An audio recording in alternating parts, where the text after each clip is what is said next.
Indian oil કોર્પોરેશનની crude ઓઇલની પાઇપલાઇનમાં puncture કરીને કરોડો રૂપિયાના ઓઇલની ચોરી કરતી આંતરરાજ્ય ગેંગના 2 આરોપીને સુરત ક્રાઇમ બ્રાન્ચે ઝડપી પાડ્યા છે.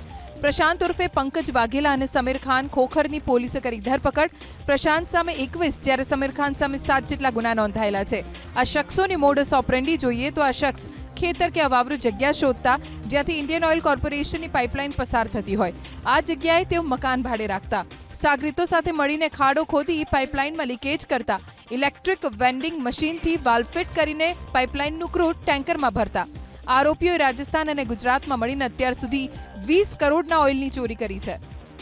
આ લોકો પહેલાં તો વાલ્વ બેસાડી નાખે છે અને નાઇટ ટાઈમમાં જ્યારે કોઈ હિલચાલ ના હોય ત્યારે ચોરી કરે છે. અને આ ચોરી કરે પછી ઘણી બધી એવી છોટી છોટી ફર્નેસીસ છે જ્યાં લોકો આ સસ્તામાં ક્રૂડ ઓઇલ વેચતા હોય છે, ત્યાં આ લોકો વધારે વેચે છે. આ બધા બહુ મેકેનાઇઝ અને વેલ ઇક્વિપ્ડ આ લોકો હોય છે અને એનો એક્સપર્ટીઝ છે કે ક્યાં પાડવાનું અને કેટલા મિનિટમાં આ લોકો કામ પૂરો કરવાનું હોય છે, આ લોકોનો એક્સપર્ટીઝ છે.